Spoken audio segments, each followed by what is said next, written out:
It's the biggest palace complex in the world, with almost 10,000 rooms. So big that it's a city unto itself. And it was all built for one man. For 500 years, it was the seat of the most powerful ruler on earth. He had absolute control over the life and death of his followers. Until the 20th century, entry to the inner precincts was prohibited to all males except the emperor and eunuchs. Trespassers in this palace met one fate: death. Even the name of the palace inspired fear. 24 Chinese emperors called it home, but their subjects called it the Forbidden City. Today, its long closed doors open as we go deep inside China's Forbidden City.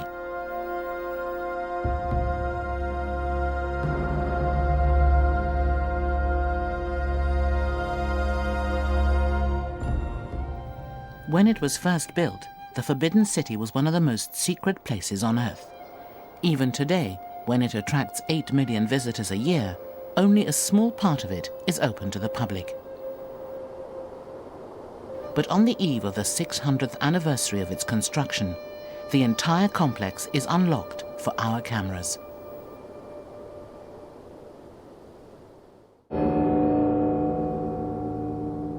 Between 1407 and 1420, up to 1 million convict and conscript laborers did the heavy work, while 100,000 skilled craftsmen completed the fine detail. It's the biggest palace complex still standing in China. And it had to be big, because it was the home of a god.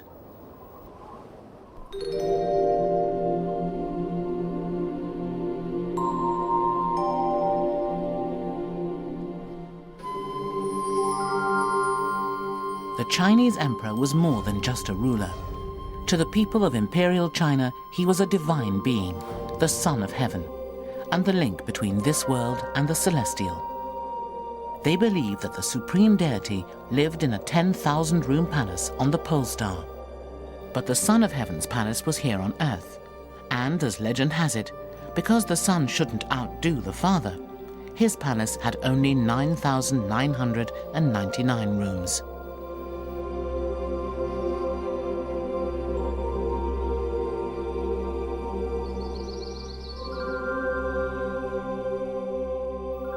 As the Son of Heaven, the Chinese emperor's actions were said to make the sun rise and the crops grow. His palace, the Forbidden City, was both the seat of government and a sacred place.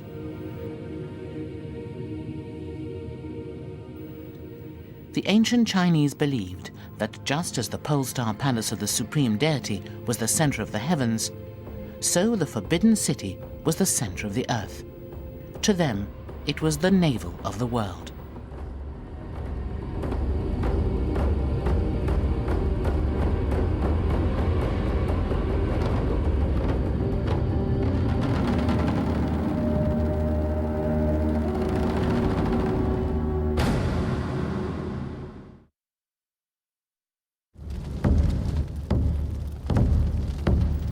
The start of the 15th century was a chaotic time in China. And at the heart of that chaos was a prince named Zhu Di.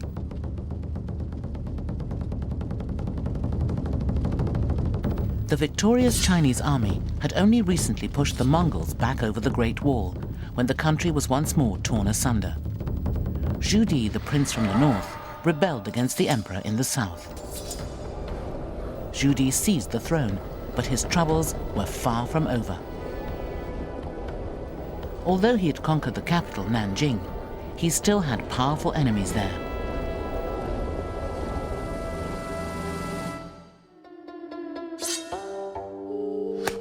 Even executing his opponents didn't solve his problems. There was an assassination attempt, and it became clear to Zhu Di that Nanjing remained a dangerous place. Haunted by the ghosts of his opponents, he sought a way out. But it wasn't only the situation in Nanjing that gave Zhu Di sleepless nights. Mongol armies were once more on the march, and threatening to breach the Great Wall.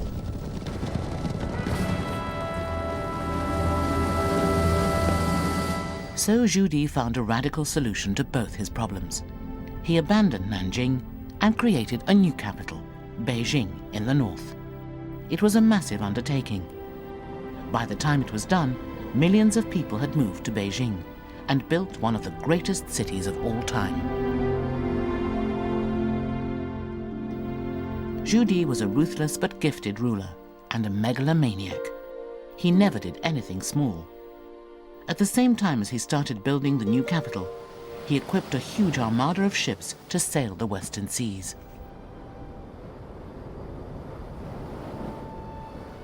The ships were the largest wooden vessels ever built, and he assembled a fleet of 300. The biggest had 9 masts and could carry 1,000 people. It was the largest armada in history until the Second World War.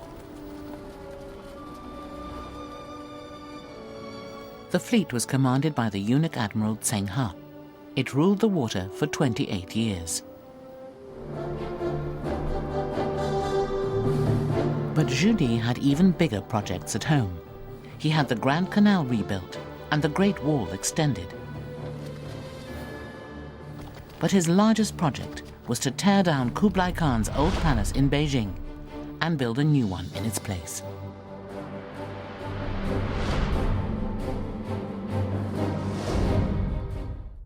The heirs of Genghis Khan had lived in Beijing for almost 100 years. But the old palace wasn't good enough for Zhu Di. He had it razed to the ground to make way for the new one.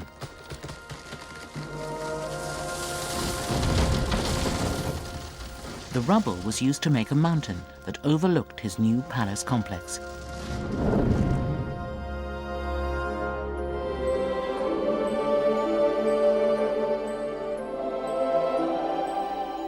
The construction of the new palace took 14 years. By the time it was done, it was said to have 1,000 buildings and more than 9,000 rooms. For 500 years, its name would be spoken with awe.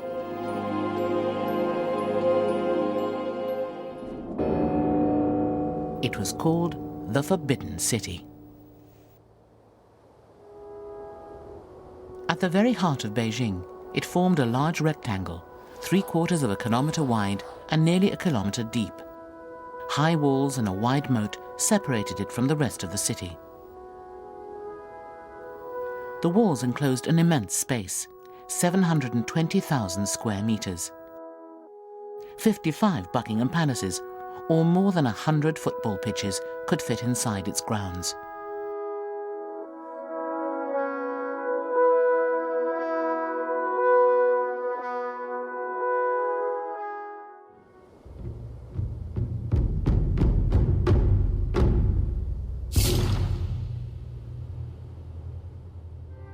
From the 15th century to the 20th, the Forbidden City was the hub of the Chinese Empire.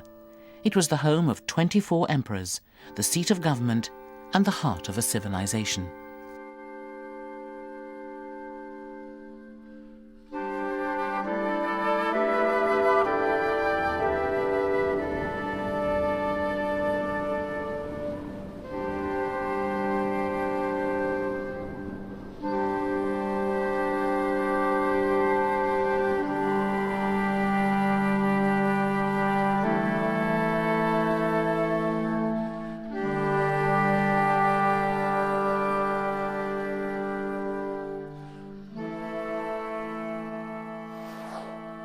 The Forbidden City was a city within a city. Deep inside the walled city of Beijing was another walled city, the Imperial City. This was reserved for the royal family and the highest members of society. And within that was yet another walled city, the most secret and exclusive place in China, where mistaken entry could result in death, the Forbidden City. Hidden behind its high, impenetrable walls, life in the Forbidden City assumed mythic qualities. The only thing that most people outside could see were the gold-colored roofs of the highest buildings soaring above the walls. For them, the Forbidden City was synonymous with mystery. But today, we can go where they could not. On the eve of the 600th anniversary of its construction, its doors are opened, and we can finally reveal the secrets of the Forbidden City.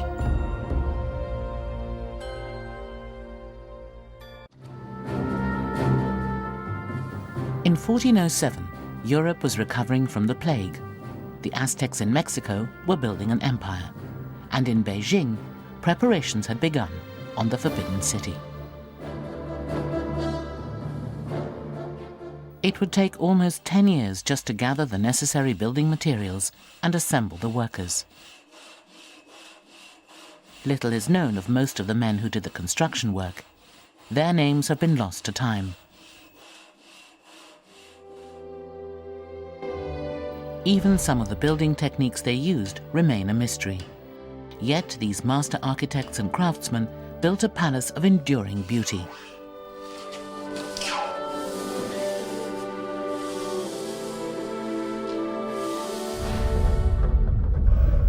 The Forbidden City was the largest wooden palace complex in the world. At its heart were the three great halls, standing on high white marble terraces that raised them more than 2 stories above the courtyard.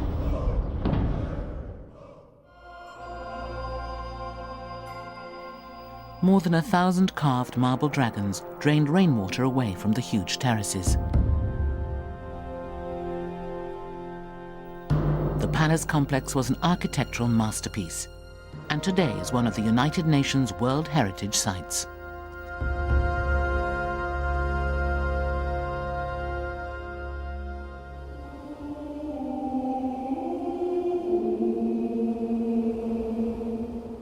The Forbidden City was conceived on a grand scale. Visitors had to walk down a majestic ceremonial avenue just to get to it. On the way, they passed through 3 gates. Today, the most famous of these is Tiananmen Gate, but even larger was the Meridian Gate, which pierced the wall that surrounds the Forbidden City.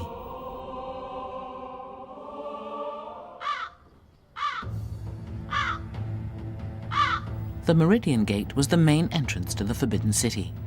It was the tallest gate in Beijing, the height of a 12-story building.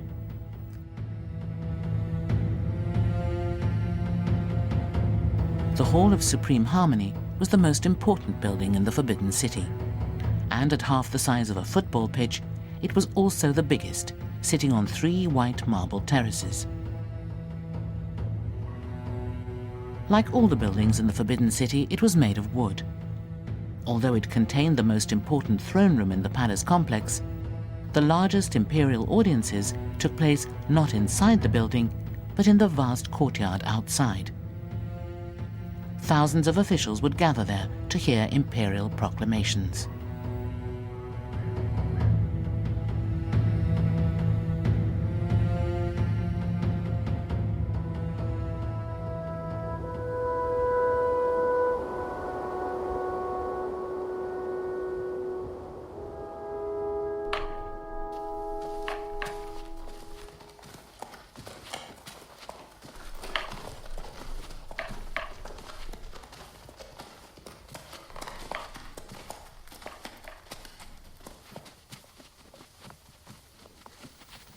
Audience days would begin in the dead of night.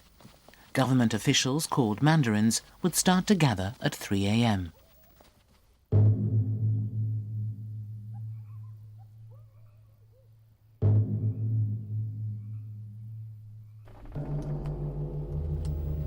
At 4 o'clock, the palace gates would open, and they would file inside.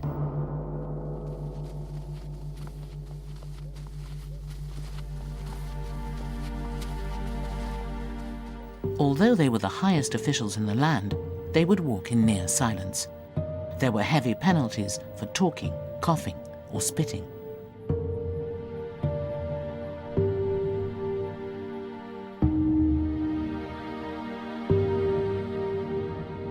There were 9 ranks or grades of Mandarin.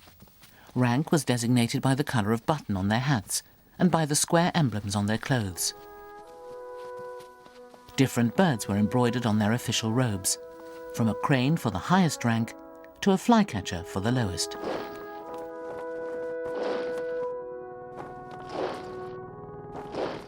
Conscientious emperors took audience days very seriously. But not all emperors were conscientious. On one occasion, a notoriously dissolute emperor failed to show up at all. His mandarins waited all day before the assembly was finally cancelled. Hungry and thirsty, they were in such a rush to finally leave that one of the ministers was crushed to death.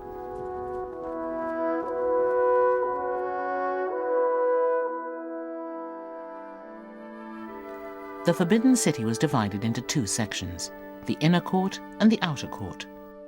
The main entry to the palace was from the south. Furthest from the entry gate was the inner court, the residential part of the palace. The outer court was the official part of the palace. The most important state ceremonies took place in these halls and courtyards. The Hall of Supreme Harmony was the largest and most splendid building in the Forbidden City. Key events in the life of the empire took place here.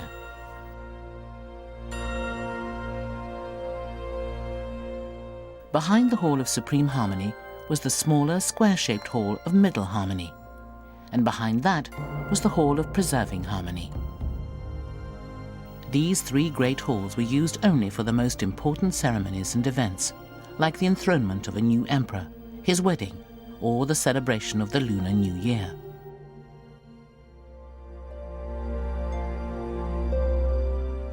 The vast Hall of Supreme Harmony's own history was less than harmonious.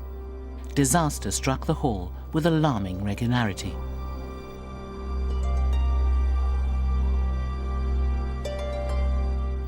It was the victim of several catastrophic fires. As the tallest building in the Forbidden City, it was frequently hit by lightning. The first time this happened was just 100 days after the building was officially opened in 1421.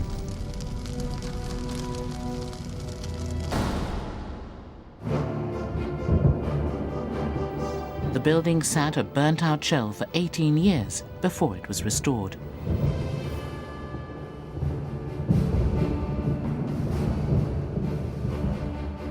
Special trees called nanmu provided the timber for the rebuild. They were found only in southwestern China, and obtaining them was a hazardous occupation. It was said at the time that 1,000 men went into the forest, but only 500 came out.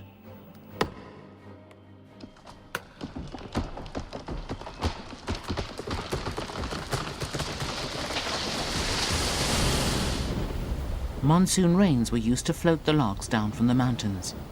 In one famous legend, a nanmu log crashed into a boulder with a sound like thunder, smashing the rock to pieces.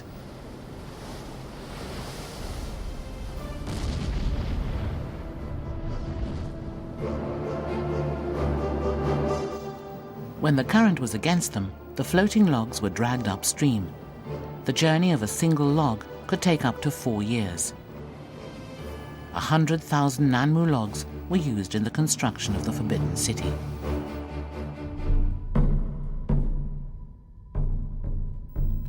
Nanmu wood was the most important building material. Each of the pillars that formed the main supports of the Hall of Supreme Harmony was hewn from a single tree.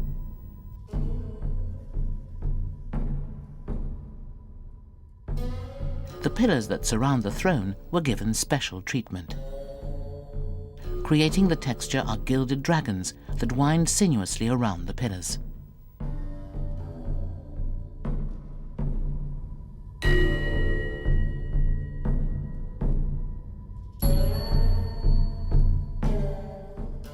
The Forbidden City had many throne rooms, but the grandest was in the Hall of Supreme Harmony, where both the hall and the throne were heavily decked out in gold. The throne was made of gilded rosewood and surrounded by incense burners and perfumers.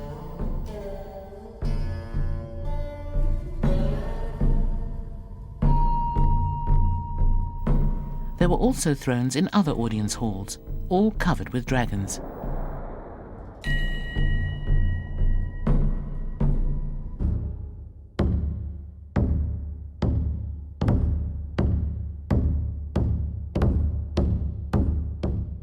Images of dragons could be found throughout the Forbidden City, appearing high overhead and underfoot, on roofs, ceilings, walls, and pavements, and on thrones, furniture, and carpets, even on the emperor's dishes and clothes. The emperor's dragons were special. Unlike the other dragons in China, the emperor's dragons had 5 claws. The dragons were revered as bringers of rain, vitally important in an agricultural country and for people living in buildings prone to lightning strikes. Unlike the malevolent dragons of Western mythology, Chinese dragons can be playful and benevolent. Here in the Forbidden City, they didn't breathe fire, but spouted water. They were often depicted frolicking in clouds or waves.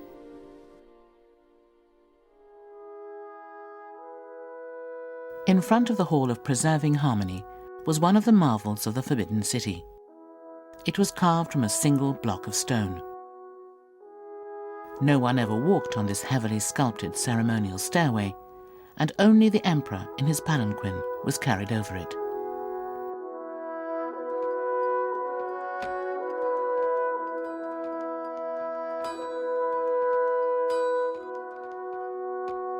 It would have taken enormous skill to hew the huge stone slab out of the earth.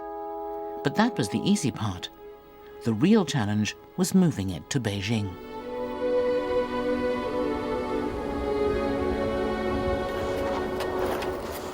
The architects were master builders, but moving a 300-ton slab, about the same weight as 250 cars, required more than just brute strength.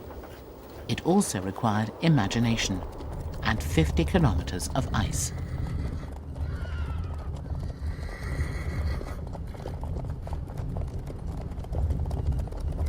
In 1420, there was no vehicle big enough or strong enough to carry the stone slab, and it was so heavy that rollers put under it would sink into the ground. So the engineers came up with an ingenious solution. They moved the slab in the dead of winter, and not just over the frozen ground, but on a sheet of ice. Every half-kilometer they dug a well and spread the water onto the road. Then 20,000 men and horses dragged the slab over the ice that formed. Even so, it took them 28 days to make the 50-kilometer journey from the quarry to Beijing.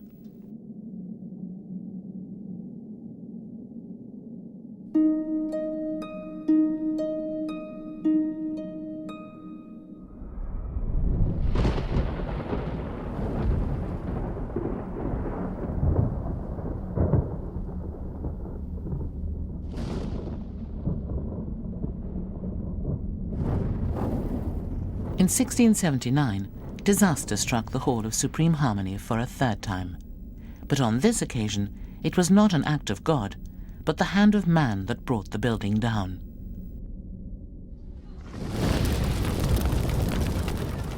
Twice before the hall had been struck by lightning and burnt to a cinder. But the 3rd fire was ignited by careless kitchen eunuchs, and there was nothing anyone could do to quell the raging inferno. The 6 eunuchs who caused the fire paid with their lives.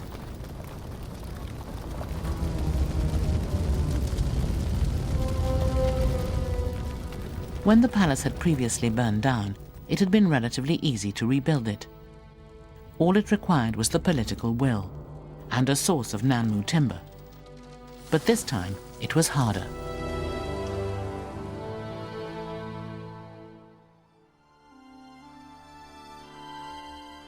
80 years had passed since the last fire, such a long time that no one remained who could remember how to make the puzzle-like brackets that locked the beams in place. The palace archive was scoured. Even the emperor himself tried to solve the puzzle. But the secret of how to build the complicated structure had been lost to time. Eventually, a commoner provided the solution. He was an old man in his 70s, but for more than 40 years he'd labored in the construction department of the Forbidden City. He created a model of the hall that revealed the secret of the interlocking brackets. When that model was scaled up, to the surprise and delight of all, The design worked perfectly.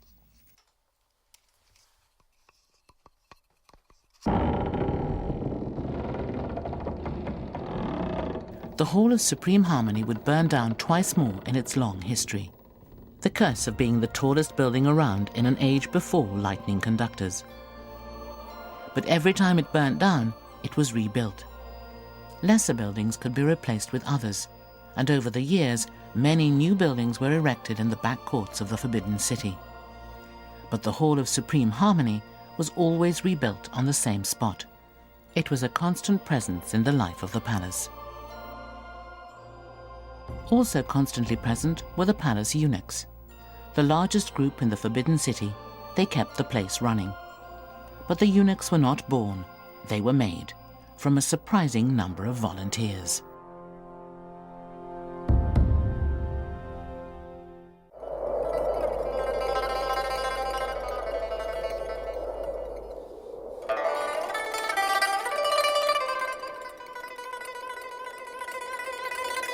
The Forbidden City was frequently swamped with eunuchs. They did the brunt of the palace work, from cooks and cleaners to laundrymen, bearers, and guards of emperors' women. Eunuchs were everywhere. With the exception of the emperor himself, they were the only men allowed to live in the inner court.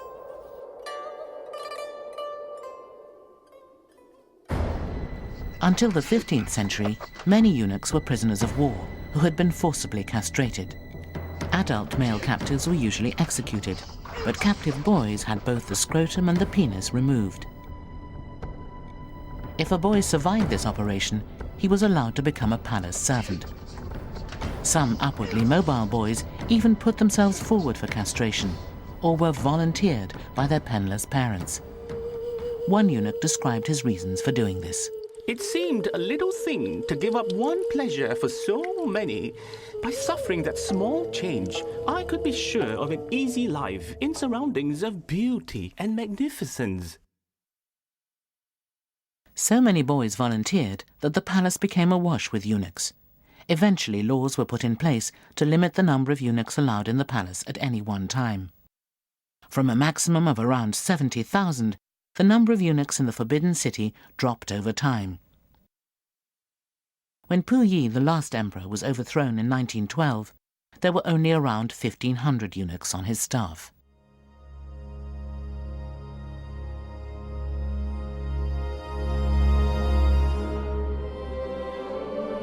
But despite the size of his entourage, the emperor must have had a lonely job.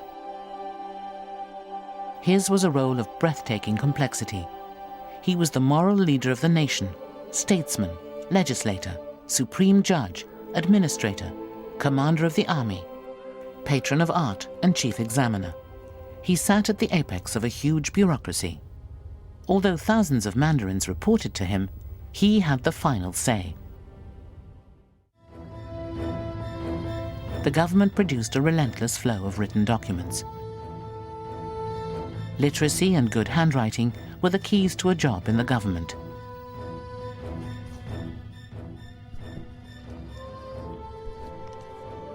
China was the world's first meritocracy, and government officials were selected for their literacy examination scores. Exams for the top offices were held every third year. This is the list of successful candidates.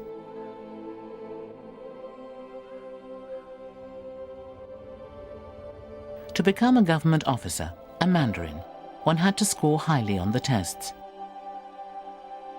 The exams were given in stages around the country. Then, every 3 years, the top candidates from the regional exams came to the Forbidden City for the final test, where the examiner was the emperor himself. The highest scoring candidates were given jobs in the government.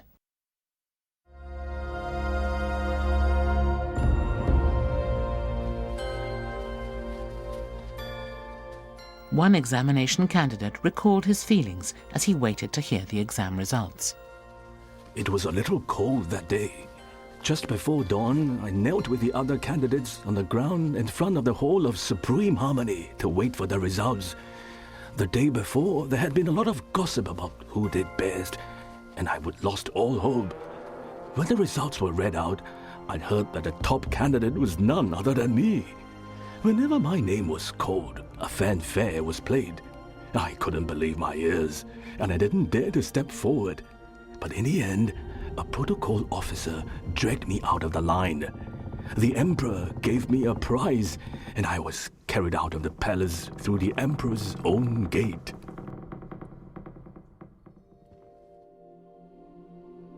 In the bureaucratic and status-conscious imperial court, everything had a hierarchy. Mandarins and concubines were graded, and even buildings were ranked.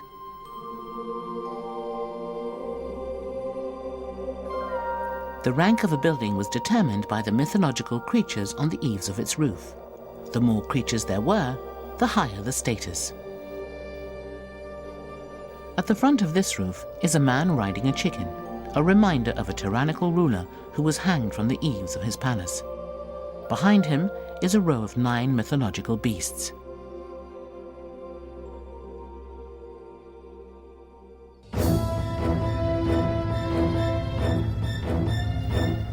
In the 18th century, the multiple ranks of Mandarin sorely taxed the patience of one great emperor. He was a hands-on ruler who found the bureaucracy cumbersome, and he dreamed of centralizing more of the power in his own hands.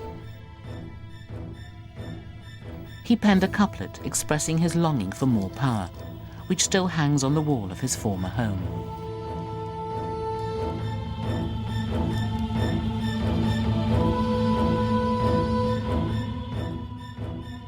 He may even have put his words into action.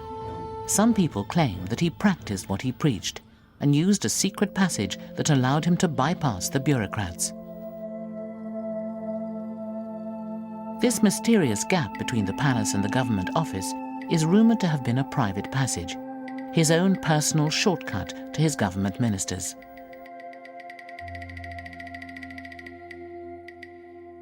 Now sealed up, the passage has yet to reveal all its secrets.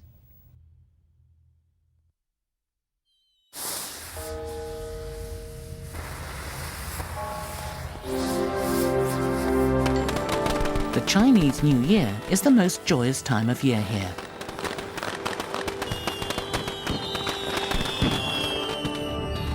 Families come together to celebrate and wish each other good fortune. And as this ancient painting shows, New Year was also celebrated in the Forbidden City.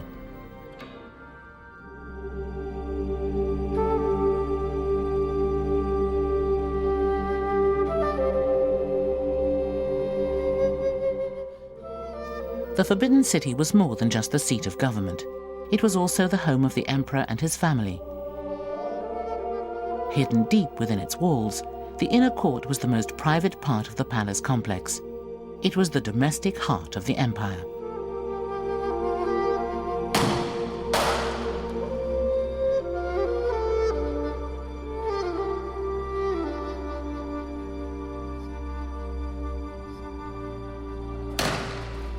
Even though he was the son of heaven, the emperor had a family life. He had many wives, like any man of the time. In imperial China, polygamy was the preferred status. Nuclear families were for the poor.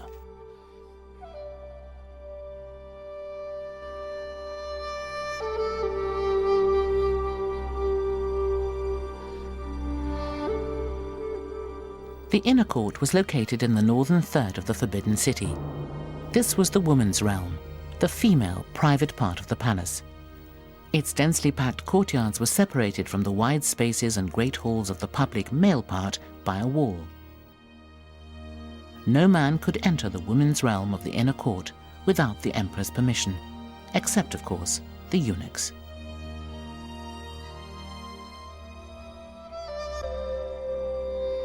The architecture of the inner court was less grand and more domestic than that of the outer court. The principles of yin and yang governed its layout. There were 12 residential palaces for the emperor's women, 6 on each side of the palace's central axis.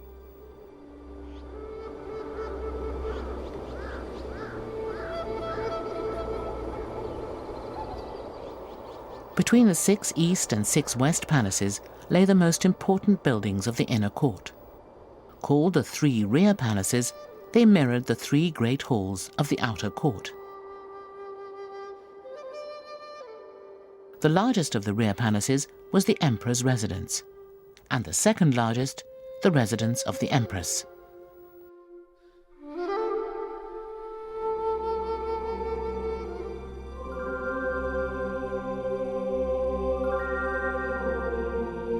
One of the most notorious residents of the Forbidden City was the Empress Dowager Cixi. A close contemporary of Queen Victoria, she virtually ruled China between 1861 and 1908.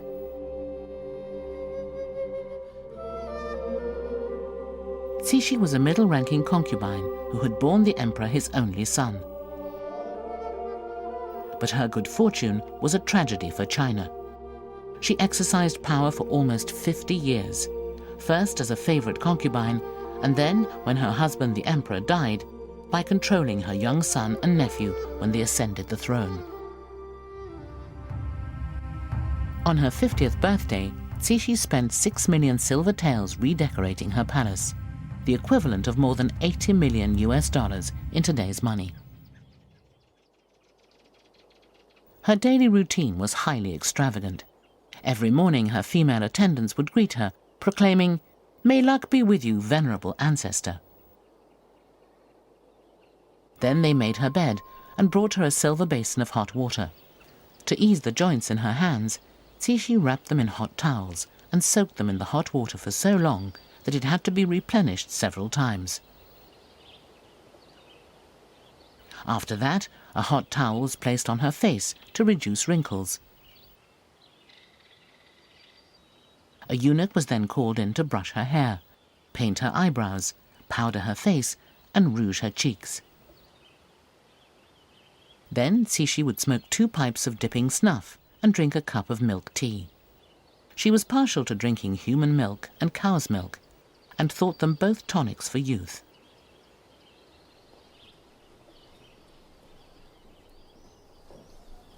Cixi was as rigid and demanding outside her boudoir as she was within.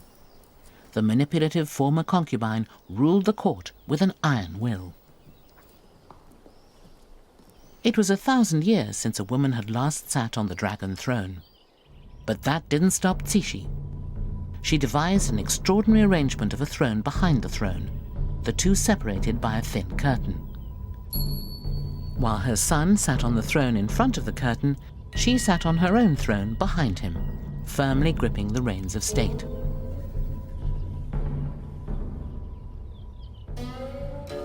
Cixi was the power behind the throne, literally. Yet in 1908, she made a deathbed decision that caused a child to assume power and brought down an empire.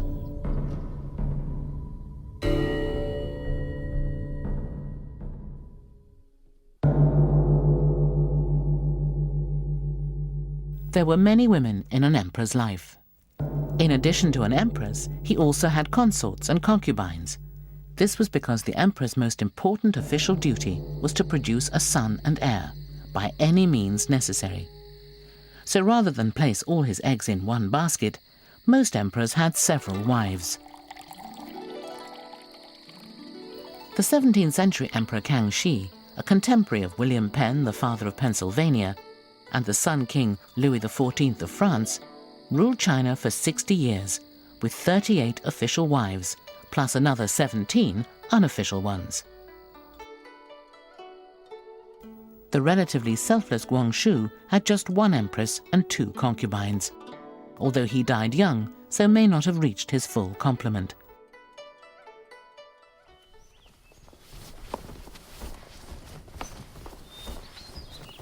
But although the emperor ruled the country, he was not in charge of his marital life. The woman he favored most wouldn't necessarily become his empress. Wives and concubines were often selected because of politics, not passion. And there were many to choose from. Girls aged between 13 and 17 would be presented to the court for selection. But it was not a simple beauty contest.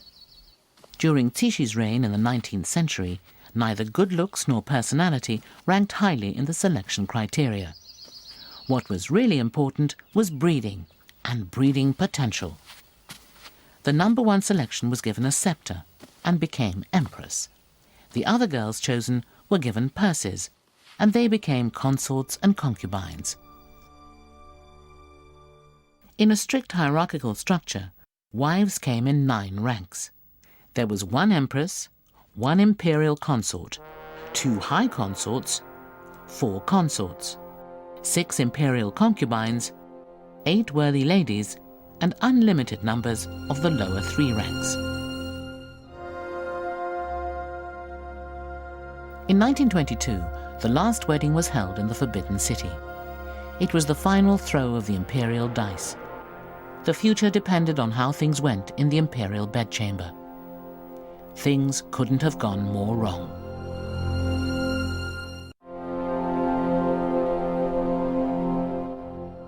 The 19th century was a period of accelerating decline in the Chinese Empire. Increasingly, life within the Forbidden City resembled a fairy tale. The wedding procession captured in this 19th century painting shows the pomp and splendor that surrounded one royal wedding, even as the empire outside the Forbidden City crumbled. The bride-to-be was carried in a sedan chair from her ancestral home to the palace. It was the last time she would see her familial home. In the painting, low-flying clouds were depicted swirling around the palace. This was to symbolize that the man getting married was the Son of Heaven.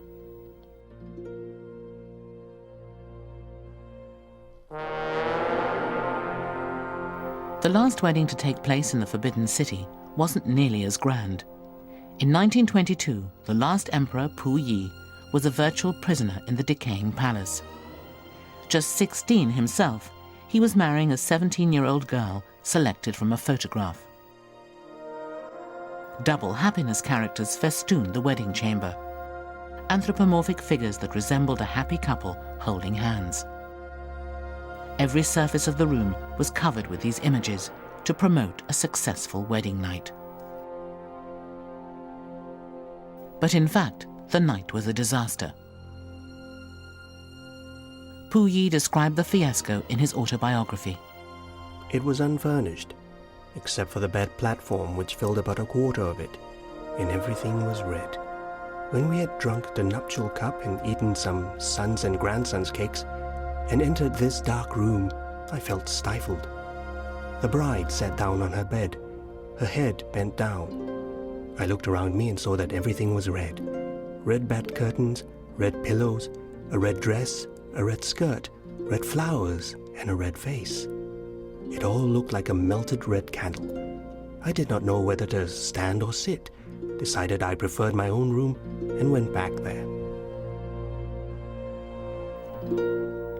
It wasn't only the last emperor who lived by himself.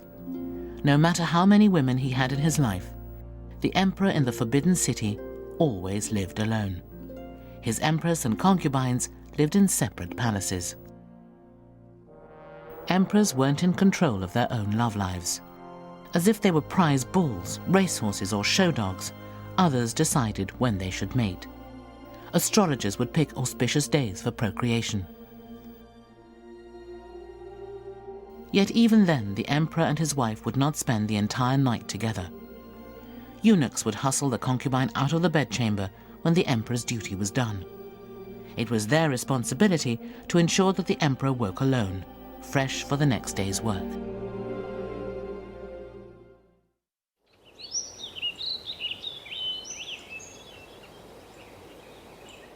Although an emperor had a veritable harem of women to choose from, getting one for the night took planning. Each of the emperor's women had a marker with her vital statistics. The emperor would select a marker after lunch to give her time to prepare. Getting ready for the emperor didn't involve dressing and makeup. Rather, the concubine was bathed, depilated, and, as legend has it, delivered to the bedchamber naked. This was not an erotic treat, but to ensure that she wasn't carrying any weapons.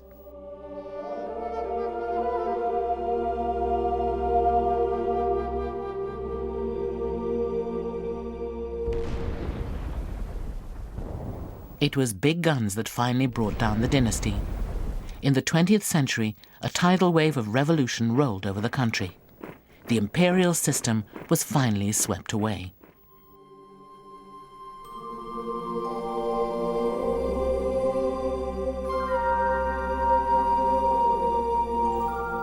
All that remained was the last emperor and a crumbling palace that was forbidden no more.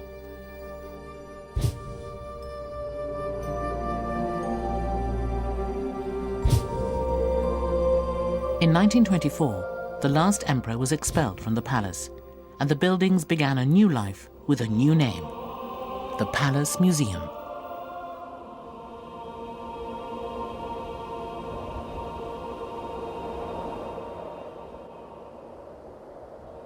But this rebirth was traumatic.